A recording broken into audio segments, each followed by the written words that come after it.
We'll speak the truth, we'll challenge perspectives, and we'll Good have more morning. laughs. We're getting ready to get started. Catch the live show on my Facebook page, LinkedIn page, and my YouTube channel. And you can catch it live on Alexa, the TuneIn app, and the KCOH TV Radio, the Boost page. And my producer, Jerry P. Beasley, is also on Facebook, broadcasting live. So wherever you are, I'll be there too. Let's do this. Good morning. We're getting ready to get started, y'all. Here at KCOH TV Radio, the Boost. Give us a couple of seconds. We're going to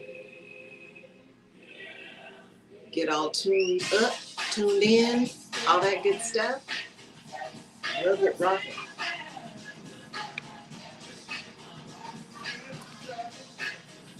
And for Facebook and YouTube and Instagram, this is a radio show at a radio station. So please don't send me a you cannot monetize.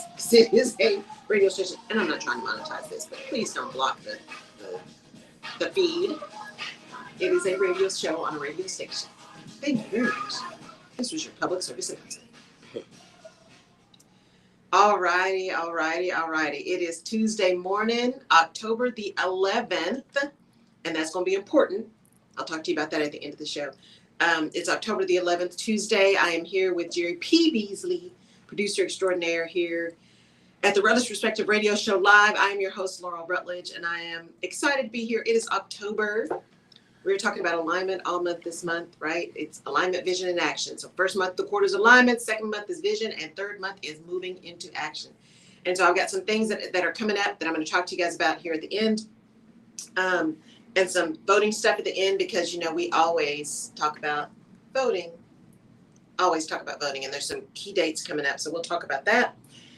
But first, we're going to get into today's topic, which is really about perspective as an important component of alignment. So if you're going to be aligned, which is really important to achieve whatever it is you want to achieve, if you're going to get aligned, it's important to understand your perspective and other people's perspective, so you understand what alignment means, what it looks like, what it feels like, what it's going to do, all those good things. It's important to have that information so that as you're really focused on getting aligned with what it is you want, that it all makes some sense, right?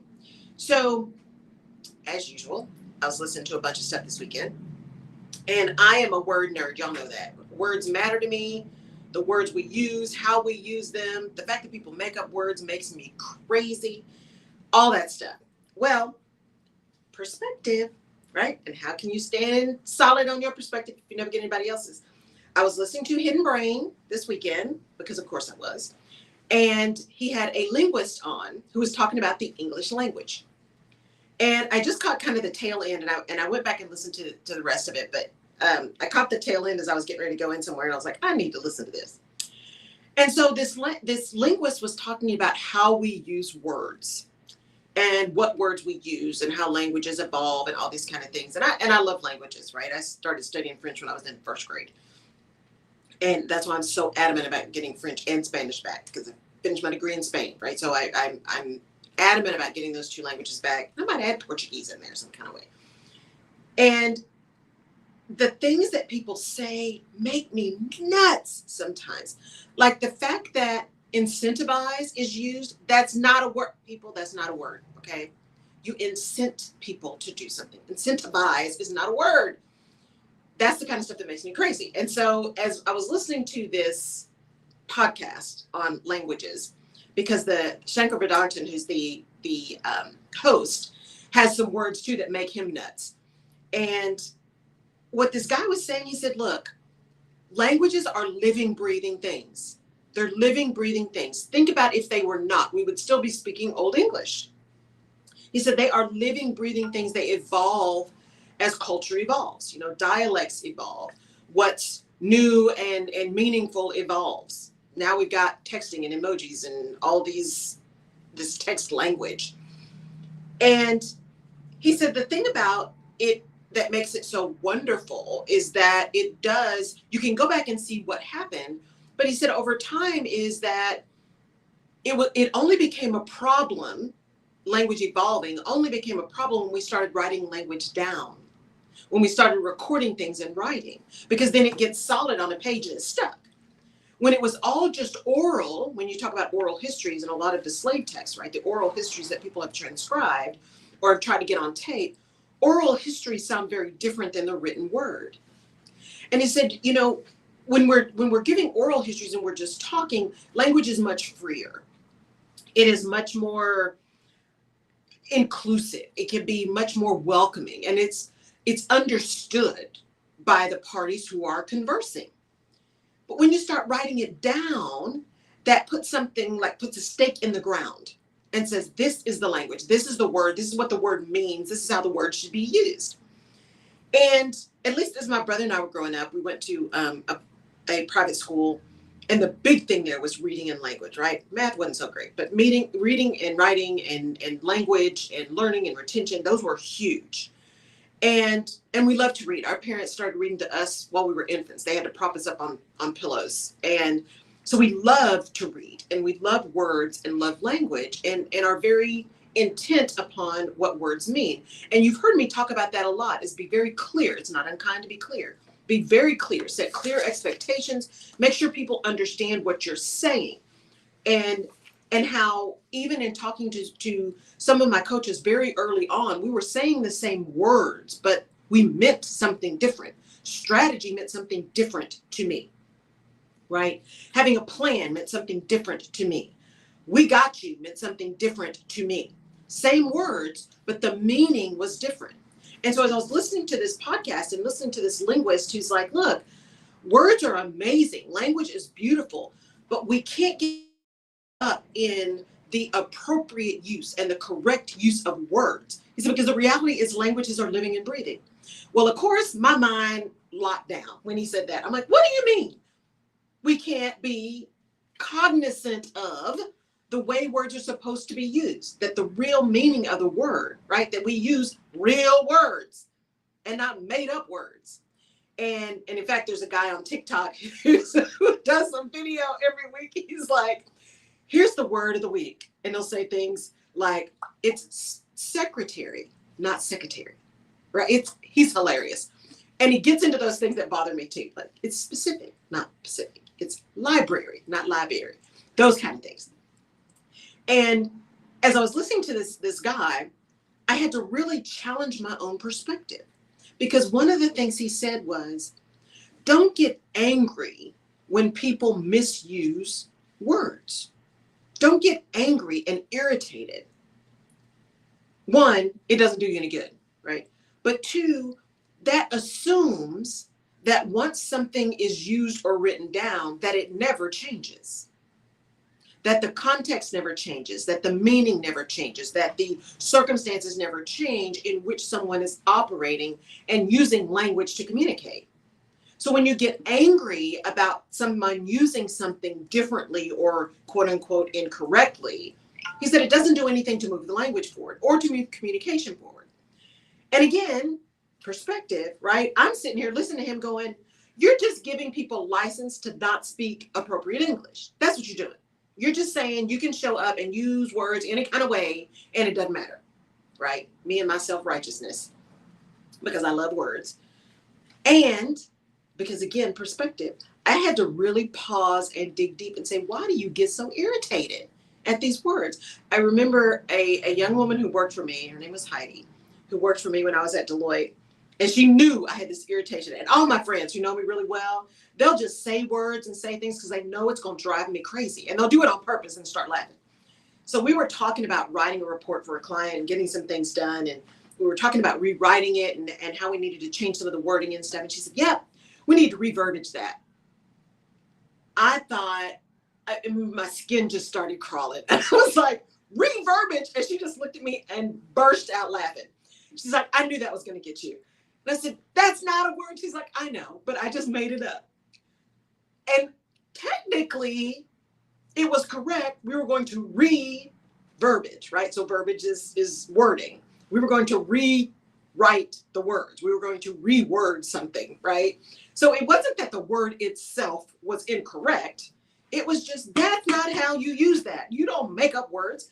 We have got so many words in the language that are amazing and beautiful and appropriate and accurate and all of those kind of things. Why do we keep making stuff up and we can't even use the ones we got appropriately? That's where my head is, right? Just use what we have. But as I dug deeper and thought deeply about this whole idea of perspective and how we connect with people and how we align, right? And get really centered in who we are so we can get into what we want and how we're going to make it happen. I had to really sit with, why does it irritate me so when people use language the incorrect way? And one of the things that came up, there were a number of things that came up, but one of the things that came up was because I got blasted so much when I was younger because I spoke proper. That's what they used to call it when I was little. You speak so proper. Sometimes they'd say white. You think you're white, this kind of thing. Now, I see me every day. I know better. You speak proper. Why do you speak so proper? You don't sound black. Those kind of things. So part of it is tied up in that very early, dare I say it, trauma of being considered other or not worthy or not a part of the community, because in my household, it was demanded that you use appropriate English, that you use the right words, that you read, you understand grammar, you understand how things are written, right? You understand what is going on so that you can use the right language to convey the right sentiment. That was just non-negotiable in my house. But here's the thing that people didn't know, and that sometimes people still don't know, right? Don't mistake this face and this kindness and the words that come out of my mouth on a regular basis for inability to connect. What is that saying? People post sometime, a little bit classy, a little bit hood. One of those. Yeah, don't make the mistake of thinking that I don't understand what you're saying or that I can't move to the appropriate vernacular, as they said, to be able to convey a message, because I can, with the best of them. And there are times when we talk about assimilation and appropriateness and getting your message across, especially for those that are in corporate environments, right, wrong, or indifferent. As of yet, marginalized folks are still not running everything. And in order to be seen and heard and taken seriously, there is a level of cultural assimilation, not selling out, assimilation that has to happen in order for you to be heard and taken seriously. I'm not saying it's right. I'm not saying it's appropriate. I'm not saying any of that stuff. I'm just saying it is. Facts is facts, right? That's just the way it is right now. And so as you do those things and you get to positions of power, then you get to change it. Do what you got to do till you can do what you want to do within reason. You shouldn't turn yourself into a pretzel, and you shouldn't do things that are harmful to you or to others in order to get somewhere. That's just being nasty and ugly and self-centered and narcissistic and all those other things, right? But I had to shift my perspective in saying, is it really about the language and the word uses? Or is there something deeper in my irritation that points to a level of bias? Because we all have them. We all have biases. We all have those situations where we think, I'm not doing that. I can't do that. That's being Walmart. I can't do Walmart, right? I do Walmart under duress, y'all. If I just can't find it anywhere else, I walk into a Walmart. And the minute I walk in, I get irritated. So I just don't do it. I'm a Target girl, right? But I had to really think through and shift my perspective to say, what is your real irritation at the inability or the choice of people to use words differently, or to not use what you deem, Laurel, and all of your vast knowledge, to be the appropriate word? And who are you to believe that the way you say it is the only way or the most appropriate way or the best way to say whatever it is? Perspective. And if you're going to get aligned with who you are and where you are, it is important to understand a multitude of perspectives in order to do that. You know, one of the things that I'm working to do is to not only find a linguist, so I'm going to reach out to this guy too, find a linguist to come on the show, not only on the radio show, but also on the other shows, because I really want to talk about this issue of language in leadership, the issue of tone, the issue of filler words, all that kind of stuff that people have talked about before, but in a different perspective, right? I was listening to, again, another podcast, and this woman was so, she was brilliant. She was absolutely brilliant, a researcher.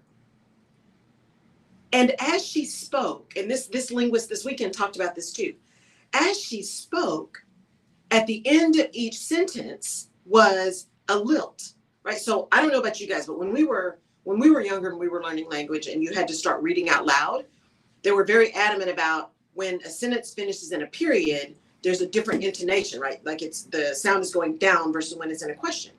Like, how do you know? That's a question. I don't know. That's a statement, right? That it was a real, there was a difference so that people, when they're listening to you, not only are they hearing your words, but your intonation actually tells them whether you're making a statement or a question. So you've heard people sometimes say, is that a statement or is that a question?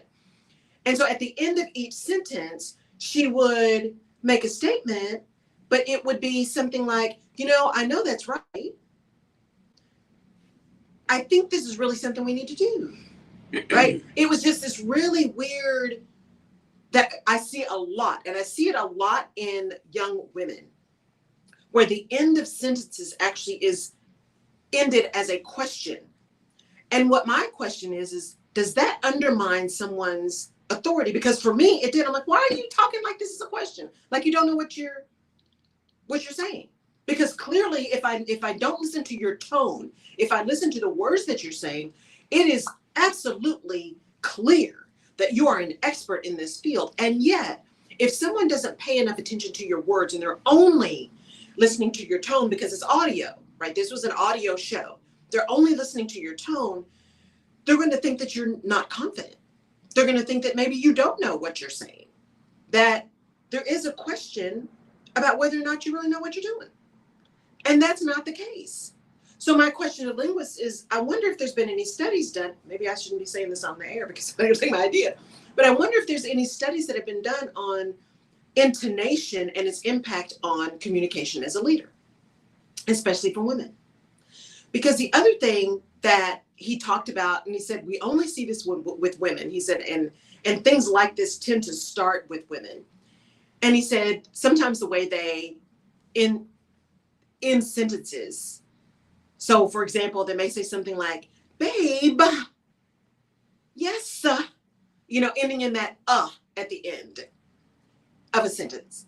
And I was like, you know what, we do that. Sometimes we'll say, what? Are you kidding me? And I never thought of it before. And he said, there's a way that women have a tendency to emphasize, especially when they're talking among other women. He said, but you often see that start to translate. And he said, what happens with language is those changes may start to shift with women. Begin to do those two, they become, clearly a part of the regular vernacular, the regular language. See, I love those $14 words. What can I say? And so I had to think about that too, in terms of perspective. Because if you are a leader, again, leadership being about behavior, not position. If you are a leader, the language you use matters, and how you use that language matters in the context of where you are. You got to put it all in perspective. Where am I? What group am I in? As they say, reading the room.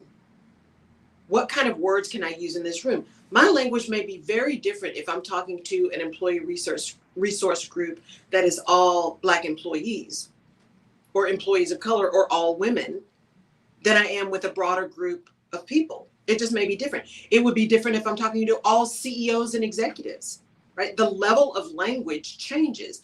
Doesn't mean the intent changes. It doesn't mean the accuracy or transparency or honesty changes. But the style of communication changes in order for the message to be clear in the context in which it's being delivered. Perspective. I'm not code switching. I'm not code switching because I've code switched. I'm not code switching. I'm assimilating and morphing and managing language for an outcome. An outcome being clarity. An outcome being clarity. And as we think about really getting aligned for this last quarter of the year, because we're close to another year, y'all. It's going to be 2023, Lord willing. We'll be going into another year. Language matters. Words matter. Meaning matters. That's what I think has been so difficult about this period of time.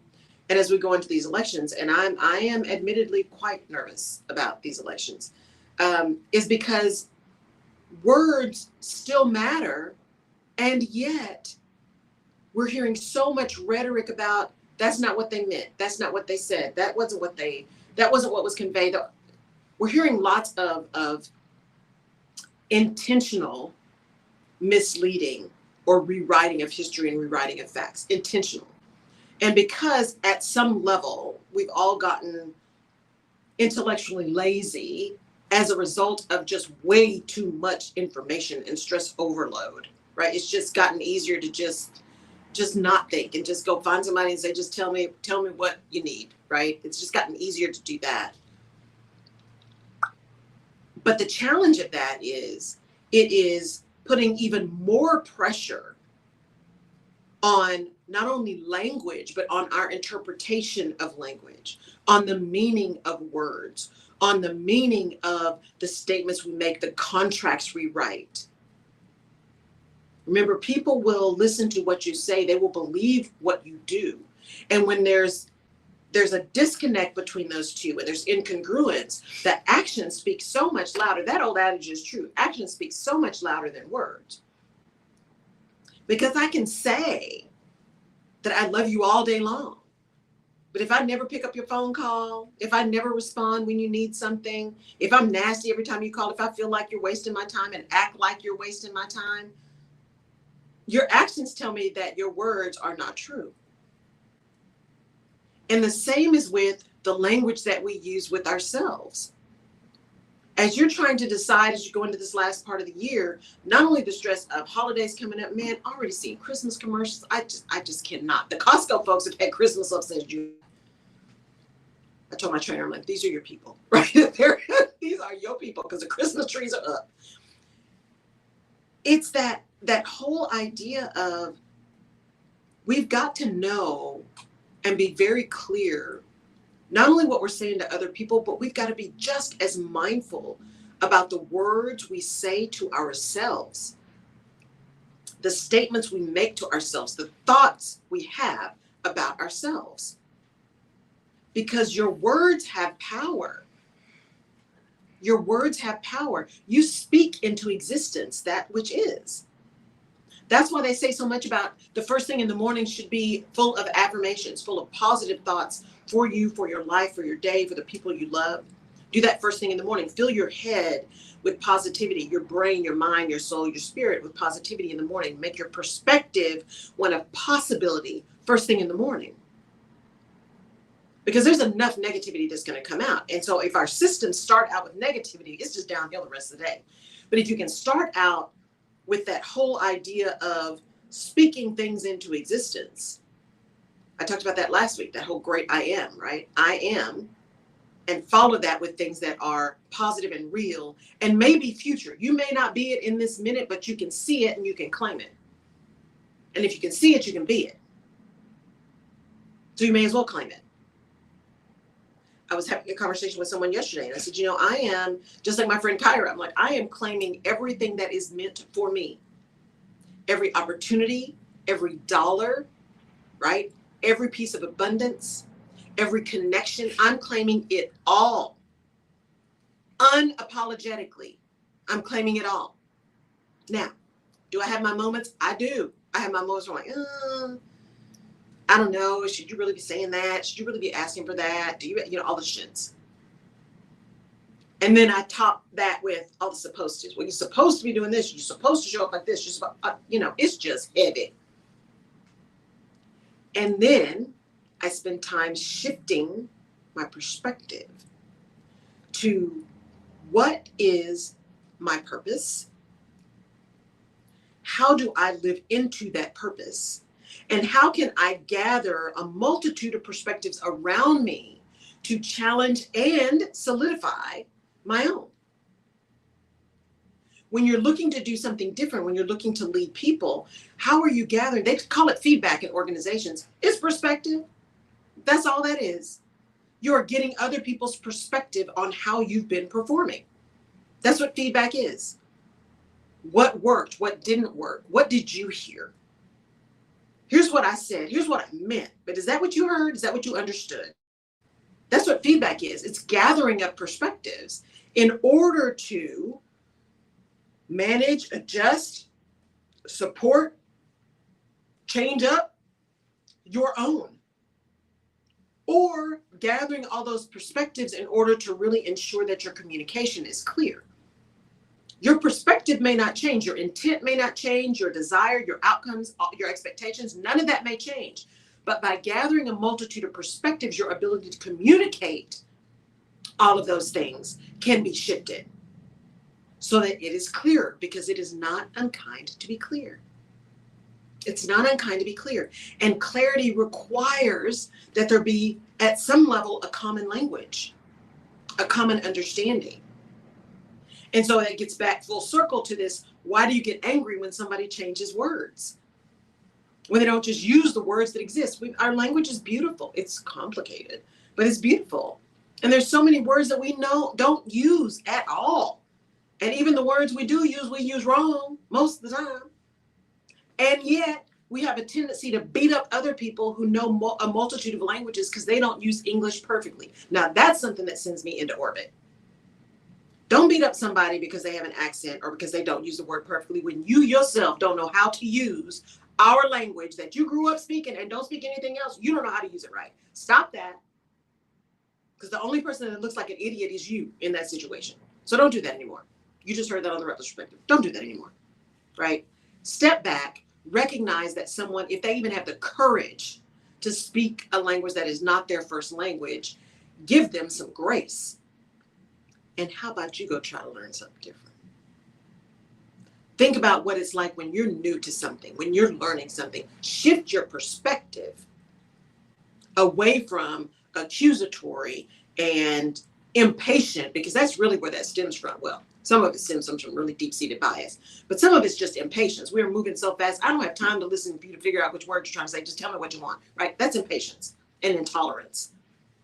And we need to check ourselves on that. And I'm including me in that, because there are times when my tolerance level is way, way low, way low. I don't talk. There's some things I do not tolerate. As my friend tells me, you don't suffer fools lightly. I do not.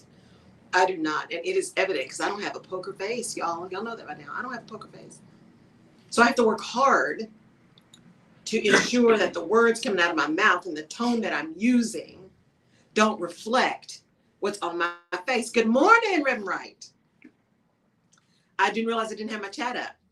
The words we think, the words we speak influence how we see the world. Yes. And how the world sees us. Yes, yes, yes. That is so true. I hope you're still there. I'm so sorry. I didn't think about putting the chat up so I could see it. I love words, and words have so much power, and we can speak our lives into existence. I truly believe that you can speak words of affirmation. You can speak words of positivity. Kids absorb it. You know, there's that old sticks and stones may break my bones, but words will never hurt me. That's just not true. Not in its entirety. Sticks and stones can break your bones. But the fact that words never hurt you is just untrue. Words have power, and the power of the tongue is incredible. You can slash someone to the quick with your tongue. You can cut somebody off at the knees with your tongue. The power is in your tongue. And once words are spoken, they cannot be retrieved. So how do you really get clear on your perspective and allow other perspectives to come in to help you adjust, to help you challenge, to help you grow into a perspective that may be broader than you ever thought was possible? Someone said tongue and tone matters when using words. Absolutely. Tone and tongue matter. What words are you using and how are you using them? I said a lot to people, just because you smile when you say something nasty doesn't make it not nasty. Right? We all know those passive aggressive people. Oh, look how cute you look. We know what that means. We know exactly what that means, right? So just because you're smiling when you say it, because some of the words you say are nice words, that tone can change everything. What is your perspective on what you're doing and how you're using your words and how you are speaking to yourself and others? Are you speaking life into others? Are you speaking life into your business? Are you speaking life into your team? Are you speaking life into your project? Are you using words that encourage and uplift? That doesn't mean you coddle people. That doesn't mean that you don't hold people accountable for performance. That's not what that means. Kindness and accountability are not mutually exclusive. In fact, it is unkind to not be clear. It is unkind to have expectations and not tell people what they are, and then punish them for not meeting them. That's not leadership. That's cowardice. Cowardice. Tell people in the beginning what the expectations are and let them make a conscious decision whether or not they're okay with that. And if they're not, okay, well, then they need to do something different, right? Maybe that particular relationship needs to end. Might it be painful? Yes. Might it be uncomfortable? Absolutely. Might it be a pain in the butt to find somebody else? Clearly. And if the current one, the expectations are completely disconnected, that pain is going to be far more intrusive and far more difficult to overcome than just letting it go in the first place. Perspective. Don't hold on to stuff just because it's habit. Don't hold on to stuff just because it's habit. Let go of the things that are no longer serving you or those that you are trying to serve. Let it go because you're making room for the thing that's right. Were you about to say something else, Jerry? Just gonna address some questions. Yes. Someone said that I have a specialization in leadership, and how a leader leads is expectation, life, and culture. Yes, absolutely. Is it an issue in leadership or an issue with individuals' lived experiences? It's both, because leaders are ultimately individuals with lived experiences, right? When you start leading people, you're bringing you to that leadership experience. They're getting a taste of you. And so how you communicate to someone, both of you are bringing your lived experiences to that encounter. And so part of perspective is understanding what you are bringing and how that might show up. And understanding at least at some level what someone else may be bringing to the table, or at least an acknowledgement that we don't know everybody's story. We don't know what they were living before their foot crossed the threshold of that office or that building or that job. We don't know what they're going through necessarily at the detail level. And so by understanding and having a perspective of your own and being really, really clear and knowledgeable and understanding and aware of your own stuff, and having enough sensitivity, concern, care, whatever word you want to put around it, for other people's circumstances, the ability to communicate effectively is exponentially higher. Because at least there is an awareness that other people have stuff going on too. And that everybody brings something to the table that may have nothing to do with the situation at hand. And so how do you communicate in that circumstance? You listen. You listen actively. That means you listen to what people say, you listen to what they don't say, you listen to how they say it, you listen to body language, right? All of those kind of things. Listening actively is listening full circle. So thank you for that question. That was a really good question. It is both, because leaders are first individuals with individual stories. That's a great question. Thank you, whoever that was. Thank you for that question. And you're right. You listen to what people don't say a lot, because what you don't say is saying a lot. And Yes. Many people don't realize that. I remember the other day, Dr. Hickman and I had a situation. She was playing jacks, and she asked the people, "What am I doing?" And I said, "You're playing jacks." And I spelled it Jax. And she wrote back, she says, "It's Jacks, Jacks."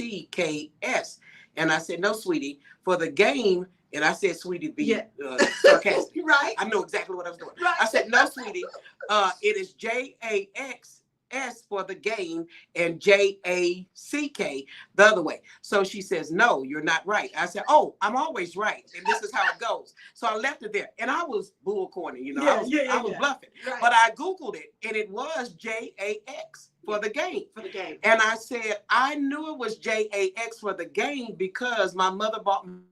Yes. And I said, that's not the way to spell that. That's wrong. And I got a whooping for being ungrateful. So that was a memory that I have from my learned experience of how to spell Jack. So neither one of us was wrong, but somebody had a different experience of how to spell the word Jacks. You know, and what's so interesting about that story, again, coming back to the very beginning when we talk about language and words and spelling, depending on which Jack's game you got, I think it's Hasbro was JAX, but one of them other folks would do JACS because see, there's a trademark and copyright issue, right? So the same thing happens if you go and really pay attention to things that you buy, they will change a letter, they'll change a word, they will change a color. It's the exact same thing, but they are spelling it a little differently so they don't infringe on copyright. So both things can be true. JACKS and JAXS. Both things can be true.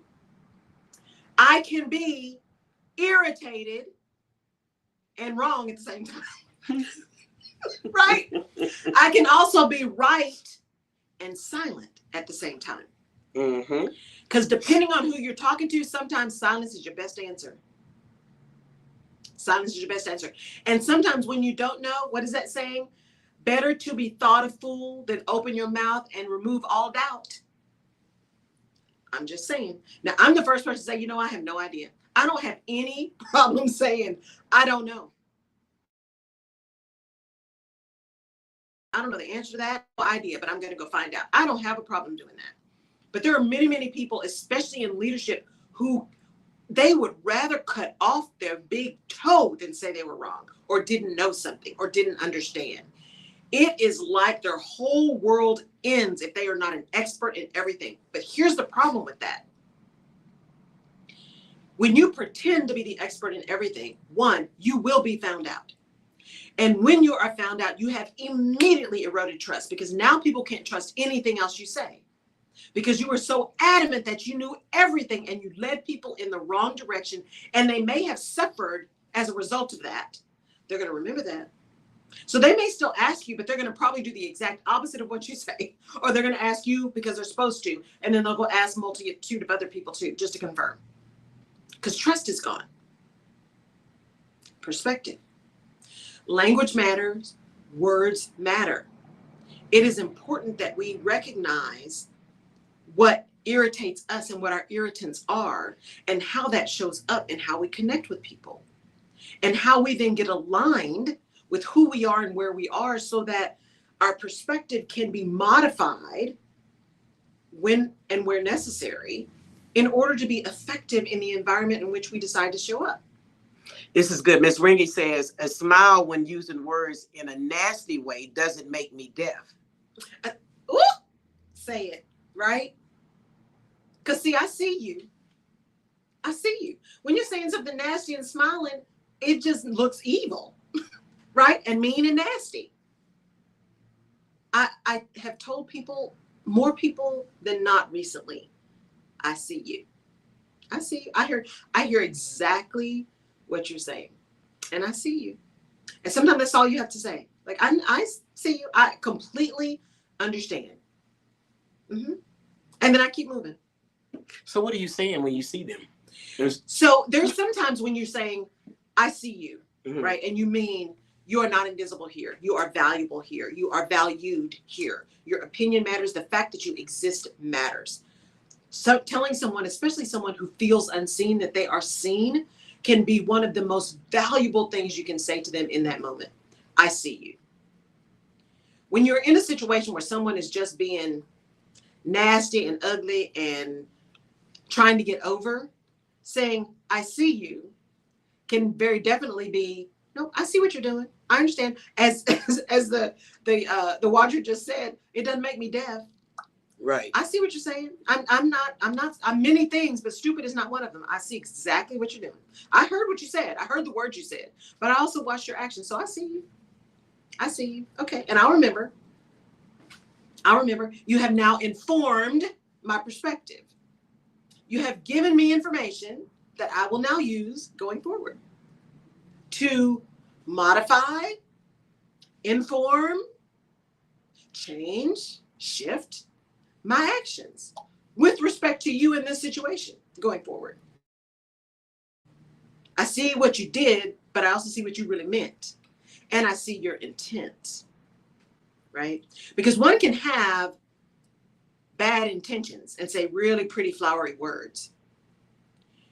The other side of that coin is one can have really, really good intentions and have a really bad impact, right? When your intent is not to hurt someone, right? So you don't say anything, you aren't clear because you don't want to hurt their feelings. Often the outcome of that is you hurt them anyway. So good intentions, I didn't want to hurt you. I didn't say anything because I didn't want to hurt you. Bad impact, I hurt you because I didn't say anything. And I should have. I could have protected you from that pain, or I could have protected you from that failure if I had just said something, but I was afraid to say something because I didn't want to hurt your feelings. And you got hurt anyway. Good intentions, bad impact. Perspective. Question: how many people are aware of how their actions reflect differently than their words? I think that's a really great question. In my personal experience, so I didn't do the research data on this, so don't take this as researched in a paper in Harvard Business Review. From my experience, awareness, self-awareness is rare. It is rare in general. Self-awareness is exceptionally high in great leaders. If you watch really great leaders, one of the things that they have is they really know themselves. And they have no issue whatsoever recognizing their own weaknesses and either hiring for those, getting help for those, calling those out. They have no issue doing that because they don't see it as a weakness. In fact, they see their awareness of their own gaps as a power move. And they take action to fill that gap in a way that continues to not only lift them up for the next thing, but lifts people up around them. So in general, I think self-awareness is quite rare because it's hard. It's hard to be self-aware. That's some self-work. That is some willingness to go deep into your own mess to become self-aware. But great leaders, really great leaders, if you I'm not talking all leaders, I'm talking great leaders. Great leaders are highly self-aware. Highly self-aware. It goes back to Dr. Hickman, Mm-hmm. and she said, ouch. But it goes back to, because we're friends, so she knows that when I was being sarcastic, I was being funny with her. Right. But I would be aware not to do that to somebody else because they might have gotten their feelings hurt. Right. So This is what Ms. Wingy said. She said, you must have a proper perspective of self before you can see and be comfortable with others. So that, I think when leadership doesn't have a proper perspective of who they are, they're not going to be comfortable with who somebody else is, and maybe how they approach things and how they do life is going to be totally different for everybody. Because when I talk to the people from the UK, they say, is it a schedule? Mm-hmm. And I can say that's wrong, but they all say it. Yeah. So just because we say it differently doesn't make them wrong and us right, is what she said. They also say laboratory. They say laboratory, right? Wow. So it's, again, language is living. Language is lived. That's why you have so many of the indigenous folks. And yesterday was happy belated Indigenous Peoples Day. It's no longer Columbus Day. Indigenous Peoples Day. So many of those languages that they're trying to preserve, right? That are dying because the people who knew them are dying. The Gullah language. How many people still speak Gullah?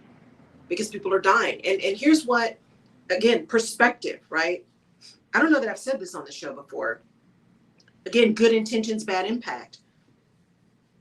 So many people, and it's we're almost at the end of Hispanic Heritage Month, and there was an article that someone wrote, and she was talking about how much shame she had. She's Latina, and how much shame she had growing up because she didn't speak Spanish.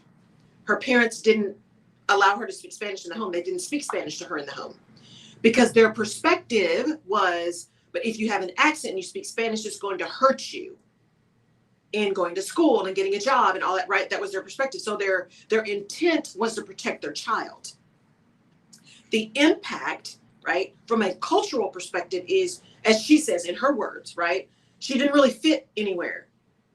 She was clearly Latina, so she didn't fit in the non-Latina community. But in the Latina community or the Latino community, Hispanic community, she didn't speak Spanish, so she didn't fit, right? So I think, like they call us, that I would be called often, you know, Oreo, black on the outside, white on the inside, right? I'd be called Oreo. I think in a friend of mine says they call in the Hispanic culture a coconut, right? Brown on the outside, white on the inside. And so those derogatory terms that come up, right, that tend to marginalize us. And so when we talk about good intentions and bad impact, and that whole idea of being self-aware, some of these things have happened to us over time out of good intent. Our parents wanted us to do better. They wanted us to avoid as much pain as possible. And the way to do that was to educate us, to make sure we spoke appropriate English, to make sure we didn't learn the native language, or if we spoke it at home and we did not have an accent. All of those kind of things served from their perspective to save us from harm, to keep us out of harm's way, to give us a leg up, to make sure that there wasn't something that the biases of the world were going to be able to hold against us, right? Their perspective was about protection. And as we've learned over decades and generations, right, those things we say to our kids who are being formed, right, kids who are young, those things we say to our children form them for their adult years. Form them deeply. That's why I said that whole adage of sticks and stones may break my bones, but words will never hurt me. That's just not untrue. Those words get deep and stay. They stick and stay. Words are stickier than any bruise could ever be, right? That's what they say. Not all abuse is physical. Physical abuse is horrendous, and not all abuse is physical. Mental and emotional and psychological abuse is real, and just as devastating as those broken bones, right? Getting over that trauma is still difficult. It's still very, very difficult. So again, the power of the tongue. What words are you speaking to your children, to your nephews, to your nieces, to your play kids, right? What words are you speaking to young people that are going to see deep? If they're going to a school counselor and the counselor saying, why do you think you can go to Harvard? Really? That's when that parent needs to get in the car and go have a conversation with that counselor. How dare you tell my child they can't go where they want to go? What you do is say, okay, if that's your goal, let's talk about what it takes to get there. That's the conversation, not how dare you think you can go to Harvard. That is an unacceptable situation. And a completely biased response. Bias with a big B. Because that has bias that is cultural, that is class, that may be gender or race related, right? But it's bias. So let's talk about how we shift our perspective when we're talking to people, understanding that our words have power. The power of the tongue is incredible. Not only what you say, but how you say it. We're going to do some shout outs here in a minute. I didn't realize what time it was. We're going to do some shout outs here in a minute. And then I'm going to talk to you about some things. And of course, we got to do our PSAs before we leave. Cynthia says this is called empathy because of lived experiences. Yes. The importance of having empathy. Absolutely. And I think we've lost a lot of empathy. Well, let me phrase that, because I like to be glass half full. Possibilities. I think we had two things happen during the pandemic. I think there was a revealing of the lack of empathy in this world. How we had all gotten so callous because we're so focused on our own little stuff that we didn't realize. I think we knew. I won't say that we didn't know. I don't think people were really aware. People in general, right? I'm spreading peanut butter. People in general were devastating some of the things were, or how privileged they may have been. And I say privilege with a small p, right? The privilege of going to an office, the privilege of having, places to send your kids if you had to work, all of those kind of things. And the other side of that coin is, I think it opened space for empathy, because Many people who had never had any kind of hardship in their daily life all of a sudden had to make some really tough decisions. Now when it's impacting me, I'm like, oh, now I get it. And sometimes it takes you experiencing the pain yourself to be able to understand and recognize and appreciate the pain someone else is feeling, right? That empathy of understanding shared experiences, right? It's not just sympathy, it is empathy. Now that I'm having to deal with something, I can empathize with the people who have had to deal with something forever. Bias, cultural desegregation, right? All of the things that push us aside, cultural isolation, lack of exposure and access to needed, not only materials and food, but access to technology, right? How many families had to go sit in parking lots at McDonald's and Burger Kings and Whataburgers and Chick-fil-A's just to get Wi-Fi so their kids could go to school, right? The power of the public library came back during the pandemic because the libraries hadn't had Wi-Fi when they could open, right? So it is really, really important for us to think about language and the words we say, not get so irritated, and I'm talking to me too, not get so irritated when people don't use it appropriately, but understand that it is living and breathing and growing. And relish in if you love words and love language, relish in that. Keep doing it, but don't hold bias against others who don't do it well, right? Each one teach one if you can. And then some people just don't care. It's just not important to them.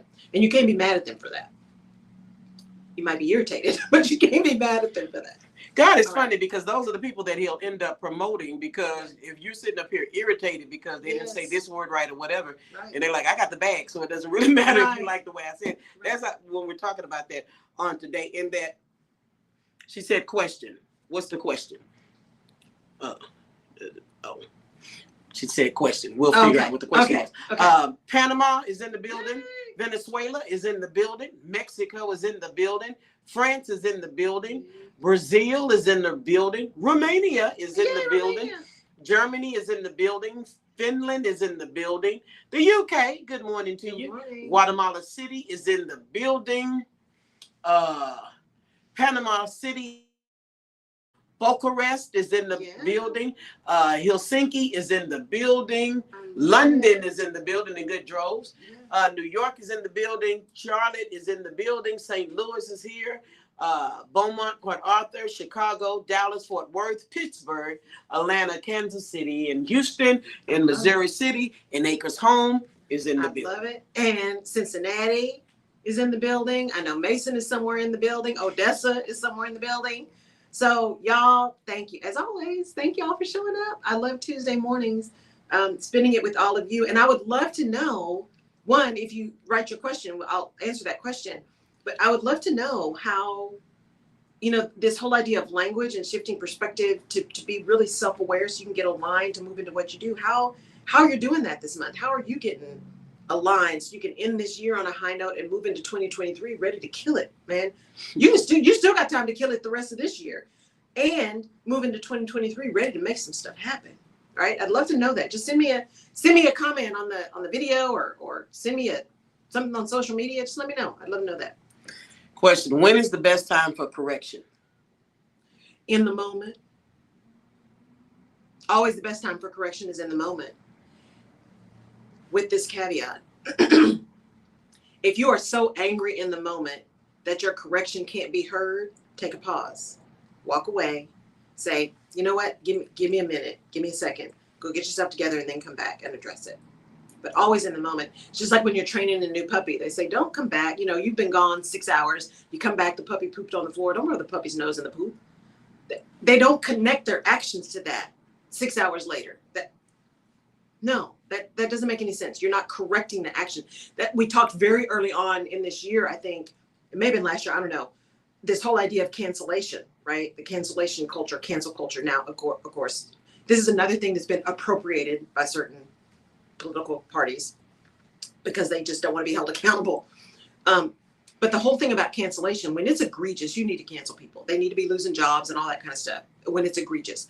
But beyond that, it's really about canceling someone too quickly enables them to not connect their behavior to the consequences. They can just easily say, because somebody didn't agree, they just cancel me. No. We're actually going to have you live with the consequences of the bad behavior, right? That's how you address things. You address them in the moment. So people connect their behavior with outcomes, and those outcomes with impact in the moment. Somebody said, Wendy said, when I find myself irritated is knowing arrogance is there. Yes. Yeah. Arrogance can be really irritating. And that kind of know-it-all, I'm never wrong. I don't know why you're even bringing this to me. Are you kidding me? And people will say stuff like little digs, right? In passing. They'll say stuff in passing. And again, they'll say nicety things, as they call it. They'll be smiling, thinking or they'll say things that are kind of like, I'm going to be in your corner. Yeah, I can't believe you let them treat you that way. You're so much better than that. I don't know why you just still stay here, right? Okay, well, that may sound on the surface supportive, but what's their motivation for having you do something that may get you in trouble? They'll still be there. They'll still be fine, right? You got to know who you're talking to. I want to be clear we understand this question, because he says, Okay. when is it time for correction? You say in the moment. Mm-hmm. And who are we correcting? The person that may be saying something wrong? So either the person that's saying something wrong or even yourself. If you are self-aware enough and you catch yourself having done something that was just incorrect, correct yourself in the moment. Okay, good. Yeah, correct yourself. I thought you meant correct that person in the moment. But correct yourself in the moment or correct the person in the moment, right? Which, because it goes both ways. It's in the moment. When something happens, that's when you do the correction. The minute you realize that something was wrong, you correct immediately, as much as humanly possible. Correct immediately. But not if they said something wrong. Is that what you're saying? If somebody says something wrong to you and it is absolutely incorrect, you should correct it in the moment. If you did something wrong and you realize it, you should correct it in the moment.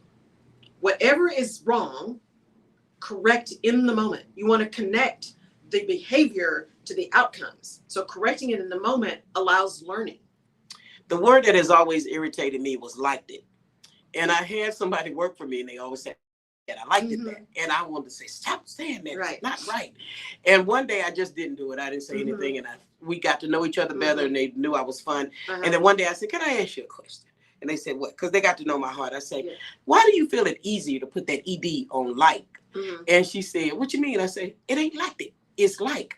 And she said, oh, okay. And we laughed about it. And so whenever she came out to do the ED again, I said, there go that ED again. And we laughed about it. So is there another way? Because it seems like it would be offensive if it's irritating us and we do it while we're irritated. Because I know if I did something while I was irritated, I could hurt that person's feelings.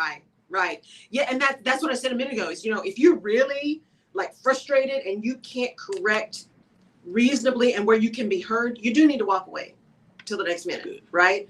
But it's interesting that you bring that up, because one of the things that this linguist talked about was there's an old English author, I can't remember which one he said, and he would get irritated because people didn't pronounce the ED. Depressed, like it. That the ED was actually a part of the word that was sound, and it irritated him beyond measure that nobody pronounced it, right? And those are the kind of things for me, that whole incentivize. It's not a word. I hate that word, right? There's a lot of other words that just get me. I can't think of any off the top of my head, but there are a lot of other words that just kind of. So he believed it's supposed to be liked it. I liked it. Yeah. Is that right? I want to know. I want to be right. It would, in his perspective, would have been like it. Like L-I-K-E-D would have been like it. Like it. Instead of liked. It would have been like it. Liked it did. That's not right. That's okay, not right. That's what that's different. I'm bad. Yeah, no, that's different. Yeah, no, but that whole ED thing, that pronouncing the ED, yes, is interesting, because again, languages are living, breathing, right? And there were at a period of time that was one that it should be said this way: schedule versus schedule, laboratory versus laboratory. All right, y'all. Before we end, Animal Crush She on said the ain't is not ain't. I say ain't all the time. I say, and I say I'm in this thing, and I know the spell is not Yep. PHANG. I mean, and I think it comes down to, a lot of times, it comes to knowing your audience. Yes. Because yes. sometimes we can be over the top to people that may Yes. not get it, and that to me is not kind. Right. And then we can be, I don't know. I mean, it's all about knowing your audience It for me, is. because Jesus became all things to all men. Didn't mean he was ignorant. Right. You know? It's context. But, yes, context. You got to know where you are. You got to know where you are. Thank you, Doctor. Yeah. Before we go, voting, y'all, voting. Please get registered. So the following states, your deadline is today. So I need you to go check your voter registration. I posted something that has a QR code on it too. You can go to When We All Vote, check your deadlines. Today, the deadline: Arizona, Alaska, Florida, Georgia, Illinois, Indiana, Kentucky, Louisiana, Montana, Nevada, New Mexico, Ohio, South Carolina, and Tennessee, and Texas. Today is the deadline to register. Go check your registration first. Make sure you are registered. If you are not, go fix it today. Today. If you are not registered by today in those states, you do not get to vote in November. In the midterm elections, you are out. Go get registered today. Globally, we have two coming up: a presidential election in Slovenia, and we also have Brazil, who's having a runoff for their presidential election. So that should be interesting. So what happens to one of us happens to all of us. The world is small. We are a global community. It's not like it was before. We are all so connected. Make sure you get registered. Make sure you pay attention to what's going on around the world. We see how it impacts us when things happen across the pond, right? When things happen here, how we impact other people. When things happen other places, how it impacts us. Please go get registered to vote. Go get educated. You can go to When We All Vote and get all of the information on your rights as a voter when you show up to the polls. Go to ballotpedia.org and you can get a copy of your sample ballot, all the ballot measures that are on there, the people that are running, etc. And vote local. It starts local. Start with your local elections, your county commissioners. I saw the best thing the other day. I got to go get it. Somebody posted a video. It may have been When We All Vote, that actually went through and talked about all of these things: what county commissioner means, why it's important; what council member means, why it's important; what mayor means, why it's important; kind of what the decisions that they make and how it impacts you. I'm going to go find it and post it. It was so good because it was educational. So please go get educated on what's on your ballot, what's happening locally, because it starts local. The federal elections are critically important, but so is your local political scene. Please, please, please get registered. Go exercise your right to vote. Go make some good trouble, because we are ruthless, okay? Ruth would want you to go vote. John Lewis would want you to go vote. There are people who died for you to go vote. Mm-hmm. If you are concerned about your choices and your autonomy, go vote. Go pay attention to who is running. Go look at what they've said, because they are lying. Folks are lying right now because it's getting really close. So all of those folks who didn't have any trouble being blatant about their position, all of a sudden their position is getting a little shady and a little fuzzy. People will reveal themselves to you early. Believe them the first time. Go see what they've been saying. That's who's going to show up. That's who's going to show up if you elect them. So please, please go get educated. Go find out who's voting for what. Go find out what their positions are and vote accordingly, right? Vote accordingly. All right, y'all. Oh, also, coming up in November will be a quick and dirty, I haven't decided where I'm calling it, a masterclass or what, but a quick and dirty webinar that I'm going to start having every month.